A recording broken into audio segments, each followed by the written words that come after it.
เอาปลาเพียงมาเฮ็ดนี่ปลานิ่นเหรอโอ้ปลาแดกอันนี้แหละแนวแซ่บตื้มอีกแหละอันนี้นะพี่น้องสบายดีบรรณากระทิงก็บ่ได้มายามบ้านเลยเขาเอามาโพดอยู่บ้านนาดีเอาบาทนี้ถือว่างานอยู่ในเฮือนเจ้าสาวก็เริ่มแล้วเนาะพี่น้องเนาะก็เพิ่นก็มีงัวตัวหนึงไว้คอยรับแขกทางฝ่ายเจ้าบ่าวที่นี่น้องพลอยมาล่ะน้องพลอยเนาะมื้อนั้นอาจสิเอาดอกไฟมาเติมอีกถ่ายรูปบ่แจ้งบ่งามใช้เฮือนหอเจ้าห่าโอ้ห้องหอน้องสาวข่อย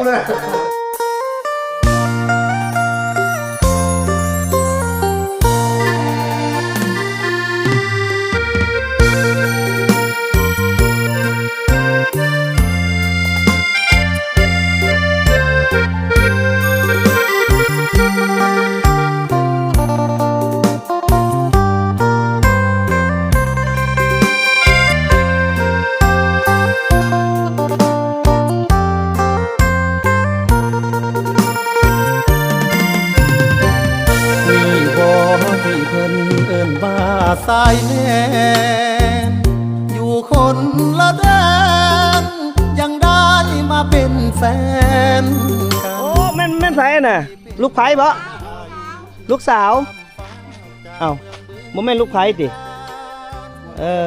ไปลูกสาวเพิ่นเนาะสมพ่อจังงามคือเจ้าเนาะเนาะงามกว่าคนลูกเพิ่นก็ได้เอาเนาะสบายดีเนาะพี่น้องพบกับบันเทิงข่าวขายใน EP 2เดี๋ยวนี้บ่เตียงก็สิไปเฮือนเจ้าสาวไปเฮือนน้องพลอยจักหน่อยหนึงเนาะเอ้าสบายดีสบายดีได้ไหมเฮ้ยสบายดีแน่บอกเว้าสบายดีเป็นบ่แต่ทุกเพิ่นไว้บ่ได้กินนมได้อี เพิ่นให้นมเด้เพิ่นเตรียมให้นมเด้ดูเอ้ยยิ้มบ่แย้มเลยอ่ะไปเป็นสาวเวียงหลวงซะเป็นหยังเฮ้ยคืออยู่ได้นี่เลยหน้าตาแบบนี้ต้องเป็นสาวเวียงหลวงเลยเฮ้ยสบายดีไว้สบายดีเพิ่นไว้สบายดี สบายดีนะงามๆมันด้วยถ้าทุไว้งามๆนะพอบ่ให้ขนมเด้ถ้าทุแล้วเปล่าดิโดไปแล้วสัตว์เห็นขนมมุกว่ากันมาบ่ทุชาแล้วนะทุไว้ปัญญาทุไว้เด้อใดจะได้บ่มีผลประโยชน์ต่อเพิ่นบ่มีผลประโยชน์เพิ่นบ่เฮ็ดอันนี้มันหยังเต้าให้นี่ชิ้นมาหอมแก้มหน่อยมานี่ยิ้มไว้ยิ้มมาให้ FC หอมแก้มยิ้มแล้วแม่เว้ยโอ้ยออกกองลงเตียงแล้วบูดน่ะบ่ได้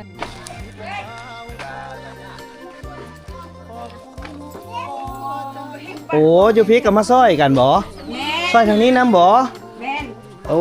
เฮือนเจ้าชาวนี่ใช่เฮือนเจ้าบ่าวเฮือนเจ้าบ่าวป้าคือเอาไปซ้อยบนมือแทะ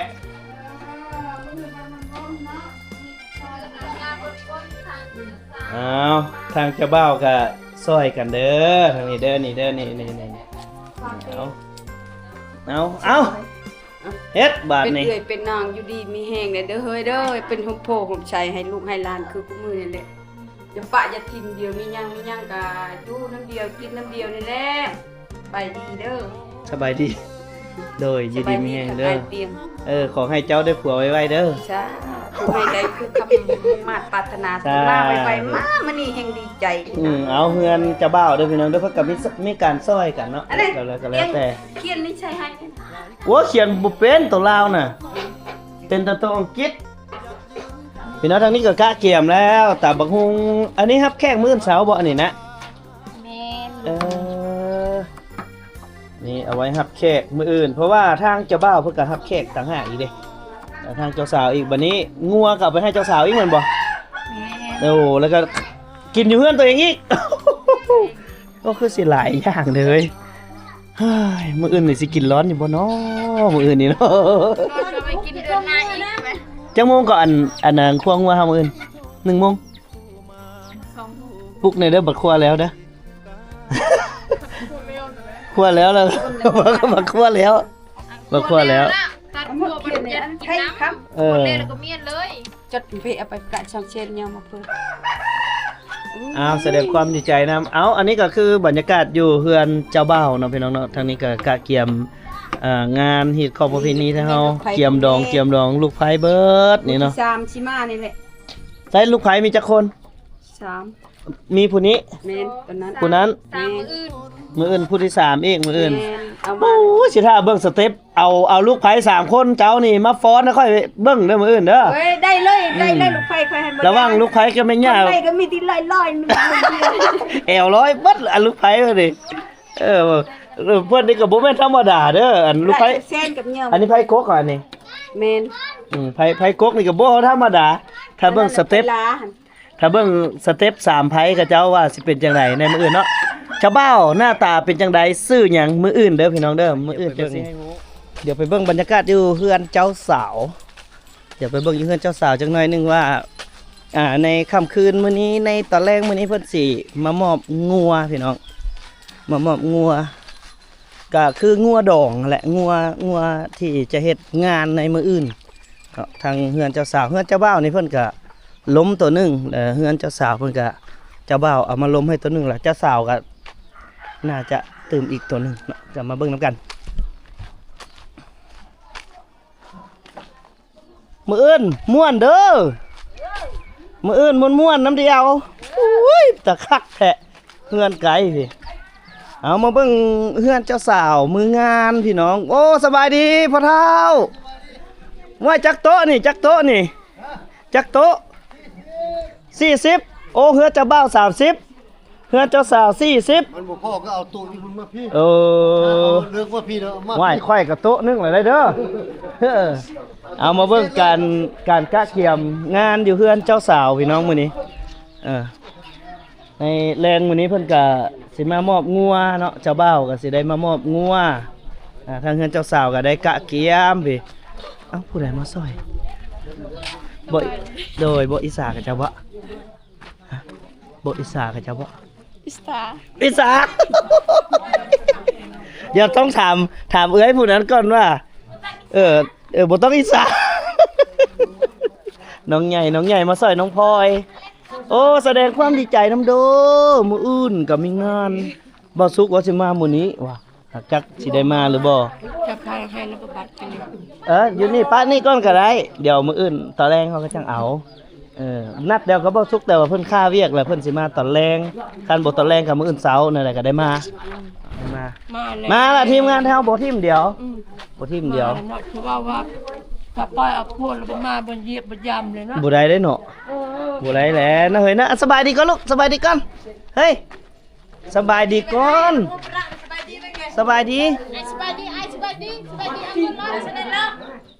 ไอ้ได้มื้ออื่นบ่มัดแขนให้ได้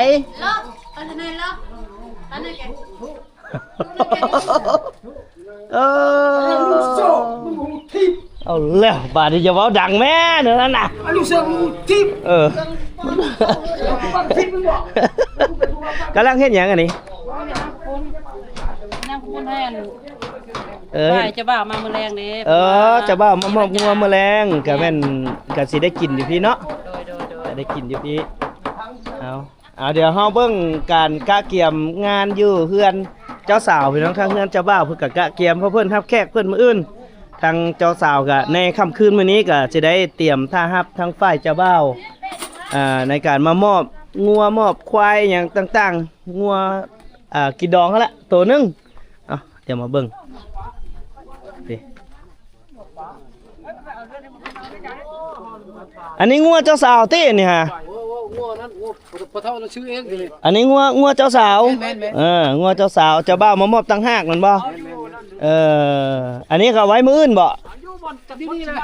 โอ้มื้ออื่นได้สัตว์ให้เฮาจักโตมื้ออื่นนี่ ตัวเดียวมือเห็นเลย ว้าบ่พอกินแล้วเฮาเสอะ โอ้ยคนเดียวนะ เนาะเอาเว้าหยอกพี่น้องเอาเพิ่นก็งัว2โตเนาะอยู่เฮือนเจ้าสาวเฮือนเจ้าบ่าวตัวหนึงรวมๆแล้วก็งัวจะเป็น3โตพี่น้องเอ้ย เลื่อนเลยเน็ตเลยฮะ เอากะเกียมแล้วทางนี้ก็ได้ทางเฮือนเจ้าสาวก็กะเกียมแล้วเอาปลาเพียงมาเฮ็ดนี่ปลานิ่นเหรอโอ้ปลาแดกอันนี้แหละแนวแซ่บตื้มอีกแหละอันนี้แหละพี่น้องปลาแดกนี้เอามาใส่ซื้อเอาอยู่ตลาดเลยบ่ตอนป่ามันตากแดดเมื่อกี้นี่บ่ได้เอามาเฮ็ดปลาแดกบ่ผู้เฮ็ดก็มีอยู่บ่ผู้ไปเอามาเฮ็ดหลายอยู่เลยเนาะปีเมื่อกี้นี่เนาะ อได้กิน พอได้กินอยู่พี่น้องนี่โอ้ยเป็นต้มปลานินน้ำข้าวปุ้นเตรียมเฮ็ดน้ำข้าวปุ้นเพื่อต้อนรับฝ่ายเจ้าบ่าวเนาะมื้อแลงพอดีมื้อแลง นี่ขอ อ๋อมื้อแลงเจ้าบ่าวมามอบงัวเหรอ อันตัวนั้นของเฮาอ่ะตัวนะกำลังสิ ค่าตัวแรก เออ ของ กินตอนแรกนี่เลยเหรอตัวน่ะ กินตัวแรกเนี่ยก็เอาไว้มื้อแน่ก็มันเหลือเนาะ บ่ห่วย บ่ได้หลายมีแต่ไอ้น้อง บ้าข่อยมานี่มันบ่เหลือเลยแล้วเมื่อเฮ้ยบ่าวสุกยังบ่ทันได้มาพี่น้องจักสิฮอดตอนใด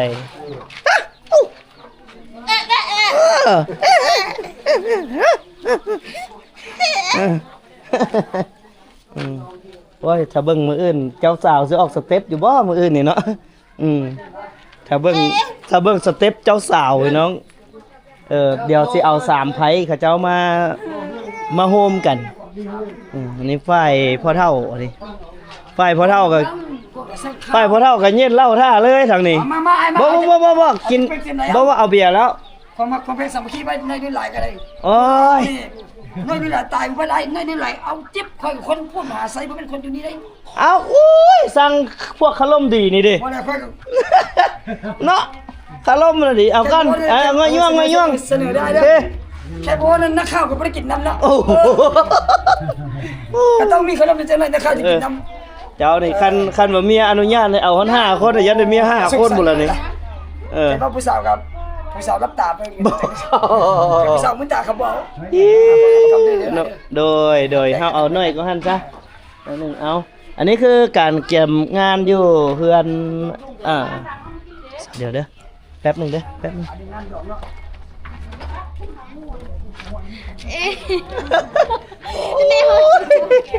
โอ้เพิ่นเอามาซอยเอาซอยทั้งพุ้นทั้งพี่นำบ่มันแน่แล้วนะเอา คุณทักพี่นะ พุ้นกับไอ้น้องพี่กับไอ้น้องได้ซอยเบิดโอ้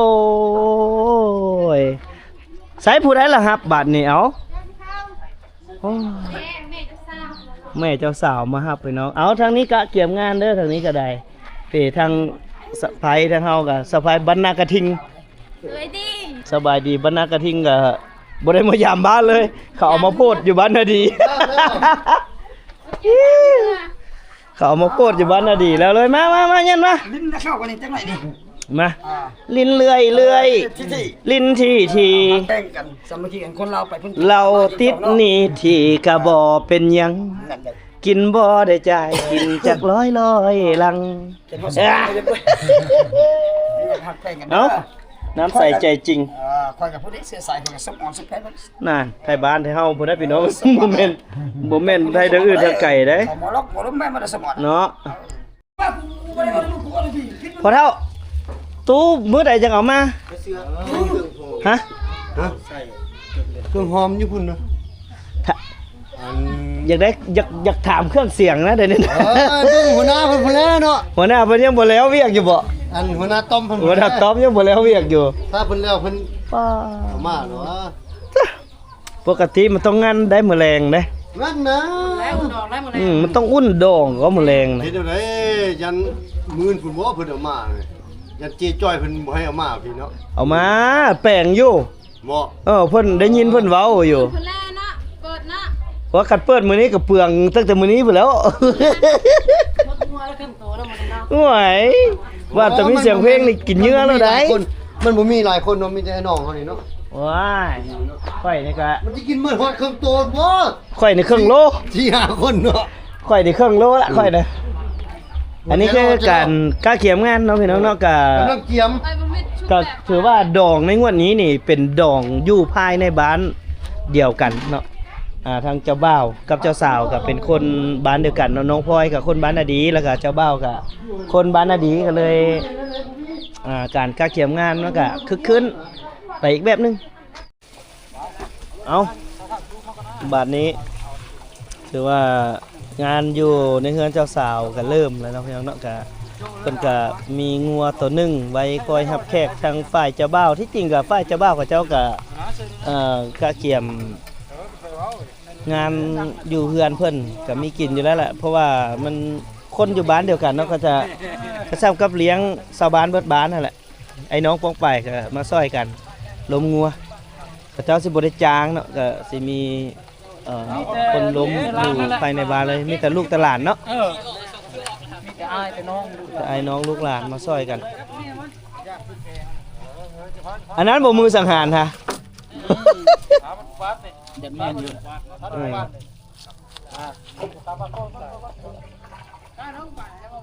ยังมาเลื่อนอะไรเว้ยเดี๋ยวนี้มื้ออื่นพุ่นละบ่เตียงจังสิเข้าไปถ่ายรูปให้น้องๆเด้อนี่เฮือนหอน้องสาวค่อยเอ้าดอกไฟนี่จักดอกเทียนนิ้วว้ามื้ออื่นมัดเต็มอยู่นี่แล้วว่ะเสริมไฟได้มื้ออื่นได้ถ่ายรูปบ่งามได้มื้ออื่นน่ะนี่ว่าพ่อน้องพลอยได้เสริมได้เอาคันว่าบ่ต้อมมีสปอตไลท์เอามาเสียบเอา ไปใช้บ่เทียนอีกเนาะ một chọc là hết nay là chọn cái một lần có đây tụ lại มื้ออื่นยืมดอกไฟตึมอีกนำบ่ต้อมตึมมันบ่แจ้งถ่ายรูปบ่งามงานโด่งของน้องสาวเธอนึงค่อยก็ยังให้มันงามก็เนาะมิดองค่อยก็ยังให้รูปงามก็ได้ถ่ายรูปมันมืดอยู่เนาะดำคือลืออยู่บ่ได้อันนี้เฮือนหอน้องสาวค่อยก็ถือว่าอยู่นี่เนาะเพิ่นก็ดีใจนำน้องพลอยนี่ก็คือวิวเฮือนเพิ่นนี่พี่น้องนี่ทางนี้ออกทางไหนทางนี้โอ้มาทางนี้จะเป็นวิวแบบสิเลยนี่วิวด้านนี้ก็สิเห็นภูเขาเห็นอีหยังหลายอย่างเนาะตื่นมาแล้วก็มาอยู่จุดนี้คักแฮงเอาเดี๋ยวจังหน่อยน้องพลอยมาเดี๋ยวจังสัมภาษณ์น้องพลอยให้พี่น้องได้เบิ่งได้ชมน้ำกันนี่น้องพลอยมาละน้องพลอยเนาะมื้ออื่นอาจสิเอาดอกไฟมาเติมอีกถ่ายรูปบ่แจ้งบ่งามใช้เงินหอเจ้าห่าโอ้ห้องหอน้องสาวค่อยหากระเฮ็ดนี่บ่นี่เฮ็ดเอาจัดไปต้องได้เสริมดอกไฟอีกมื้ออื่นนั่นแหละก็สิหาดอกไฟมาเติมผ้าขวัญตั้งอยู่ใส่ก็มื้ออื่นหา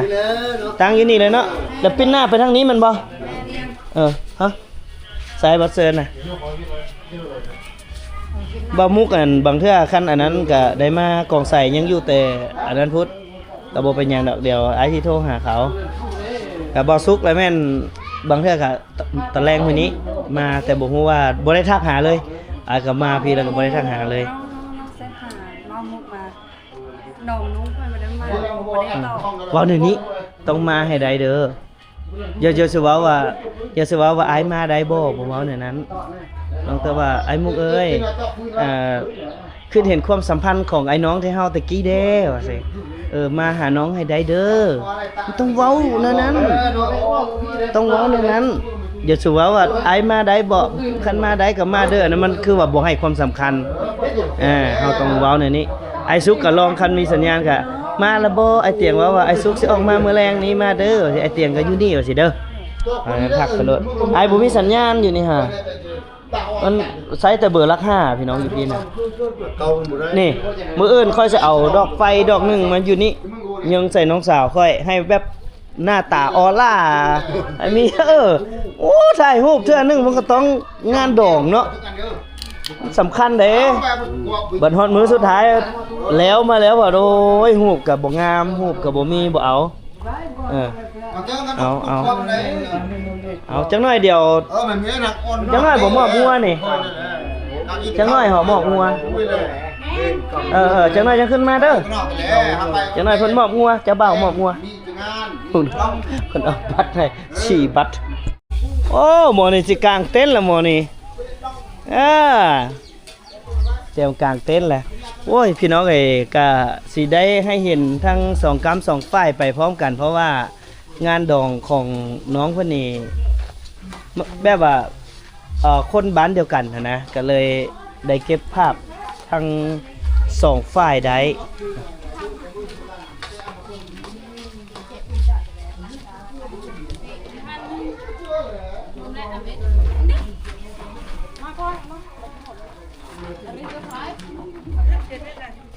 พลอยไอเซิร์นอันไอต้อยมาได้มื้ออื่น ไอ้ว่าไอ้ตังหน้าเจ้าภาพเลยเด้อวะเซิร์นเถอะเจ้าวะบ่จ้อยก็คอมเมนต์อยู่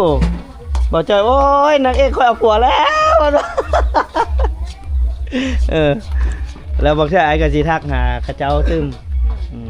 ทักหาเขาเจ้าตึมก็หลายๆคนก็เคยฮู้จักน้องพลอยเนาะก็ย้อนหลังน้องพลอยได้เด้อย้อนหลังสร้อยดอกน้องพลอยได้หรือว่าอยากมาย้อนหลังก็ได้อยู่เฮือนเพิ่นอันนี้เขาน้ำข้าวปุ้นพวกเฮาก็สิซิมน้ำข้าวปุ้นมื้อแรงคือสิแซ่บอยู่ดอกมักข่อยก็สิจึงเพิ่นนี่แหละเอ้าจึง ดนเจ้าจังได้เข้ากองอ้ายเอาเลยใกล้เข้ากล้องนั่นแหละ อายผู้ใดคนเบิ่งบักหลายๆคนเบิ่งเป็นแสนเป็นล้านพุ่นก็ เบิ่งกันละเบิ่งเนาะ อู้ยกับป่านเฮาเห็นว่าเขาเบิ่งก็มีแต่อ้ายผู้เดียวในเบิ่งมื้อนี้นะ ชงขับเบิ่งขับเว้าอีกเว้าที่เฮาเลยแหละไม่ได้บอกเจ้าแหละ โอ้บอกซะเจ้าเนาะ ใช่อันนี้เอาอันนั้นออกบ่นี่เอากลางบ่เอากลางออก กลางมันออก ก็ดีแล้วเขาจื้อบ่แล้วอันว่าผู้ใดไปขายไข่มดแดงอยู่อันนั้นก็จื้อเบ่ จึงหามีมาอึดซอยเลย เว้าเลยมาอึดซอยแน่ อย่าไกลไปไกลมาหลาย ว่าสลาน้อยกันอย่าไกลหลาย โอ้ยคักนะเขาก็จักสิอุดหนุนซอยใบโคตรเบิดบาทไปขายอยู่บ่อนที่ เอาก็อึดหมดบ้านนะ ก็ไปอุดหนุนจนเบิดเลยก็อุกเลยมานไผมันซะ เพียติ งวดยามนี้เบิดแล้วได้เนาะไข่มดแดงเนาะ ยัง ยังเนาะ ยังพอได้กินอยู่ ตอนนี้นี่ยังมีอยู่บ่ มี เดี๋ยวนี้นี่ยังมีอยู่บ่ เดี๋ยวนี้เราบ่มีบ่ได้ไปหาเขาขายหมดแล้ว เขาขายมาแล้วเนาะมันมีไอ้น้องอยู่ฝั่งไทยเพิ่นมาเพิ่นว่าอยากกินก้อยไข่มดแดงผมมีคนไปหาแล้วงานอยู่บ้านเฮาเนาะ พาเรียก มันมีอยู่บ้านเพิ่นก็มีคนเสียเนาะมีคนเสียแด้ไอ้ก็ไปกินทานนํแล้วทางนั้นก็ เอาปิดตาแซ่บเดี๋ยวสิซิมให้พี่น้องได้เบิ่งได้พี่น้องเด้ออดใจรอได้กินมื้อนี้แหละบ่แม่นเฮ็ดมื้อนี้กินมื้ออื่นดอกเฮ็ดมื้อนี้กินมื้อนี้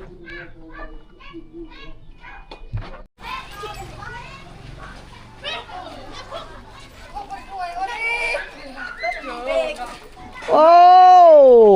เอามีแต่ผู้สาวหามหมดเลยโอ้โหเอาไปทางไหนนี่เอามายังตัวนี้เฮ็ดกินบ่ลวกข้าวปุ้นโอ้ยไปกินข้าวปุ้นคักๆบัดนี้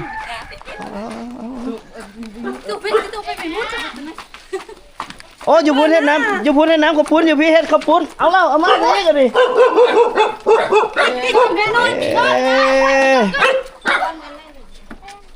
หามาแต่สวยนี่ฮะ เจ้าแสง นั่นสาวแสงผู้ได้สาวแสง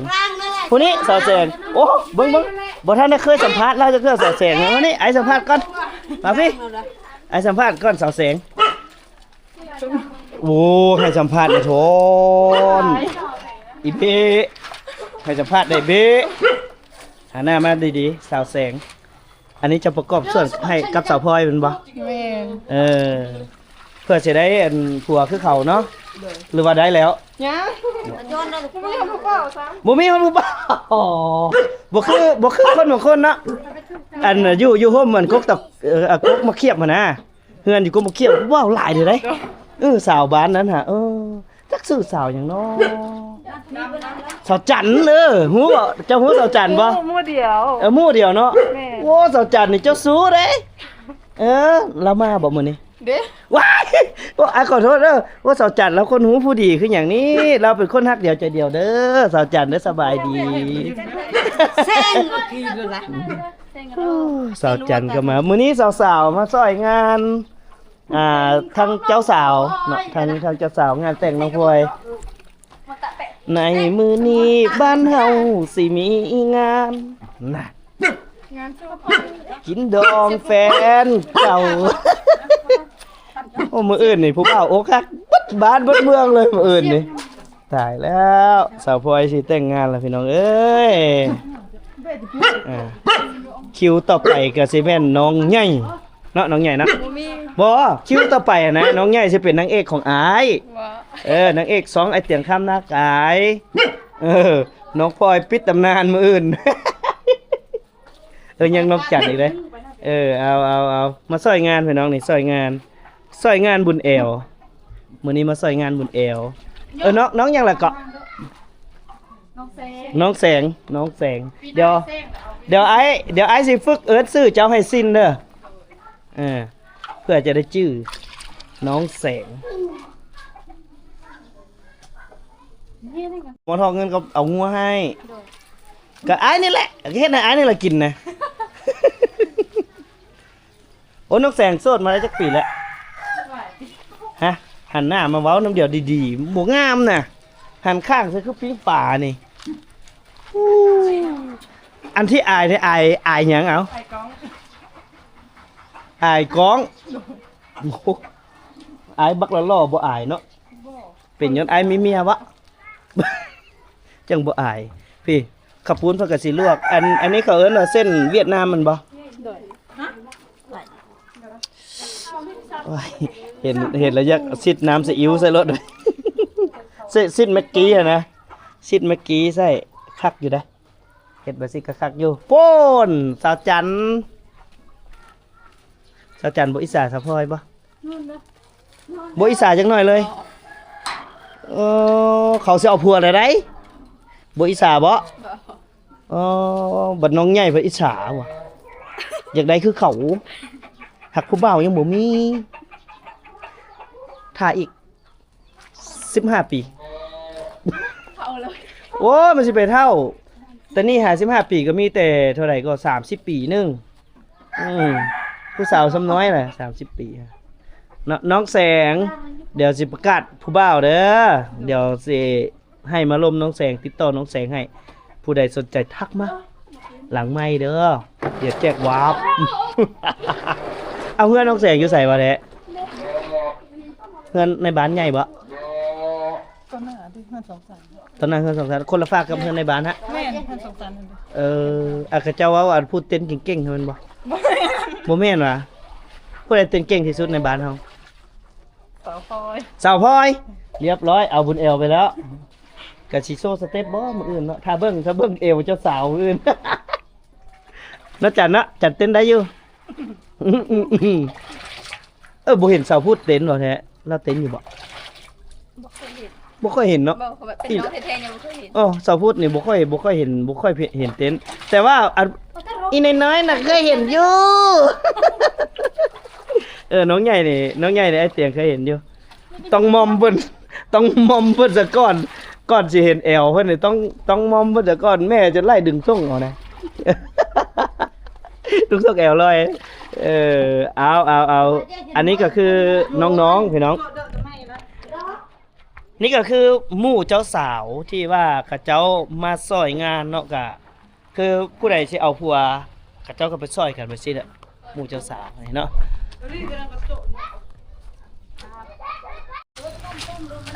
ป๊าดตัวมาอีกแล้วขอบปุ้นมาอีกแล้วซ้ำสิกินเด้อเลี้ยงเบิด3 หมู่บ้านเลยแถบนี้นี่แขกส่วนใหญ่ก็จะมีบ้านนาดีนะบ้านเป็นบ้านรักแล้วก็บ้านแตนบ้านกวนควายแม่นบ่บ้านกวนควายได้เนาะแขกที่จะมานี่นะสลายเนาะแล้วก็บ้านนี้อีกก็บ้านตัวน่ะโพนสะอาดโพนสะอาดเนาะมื้อนี้ก็เพิ่นก็เตรียมข้าวปุ้นลวกข้าวปุ้นเนาะขาดบ่ได้เลยล่ะพี่น้องก็คือข้าวปุ้นอยู่ในงานดอกงานหยังนี่ก็คือข้าวปุ้นจักเป่าอะไรนี่3 เป่าลวกแต่3 เป่าติให้แขกทีมงานเคยจะมามอบงัวเอาเดี๋ยวเราไปเบิ่งฮีดคองในการมอบทอกขะดองแล้วก็มอบงัวเนาะเดี๋ยวบ่เตียงพาไปเบิ่ง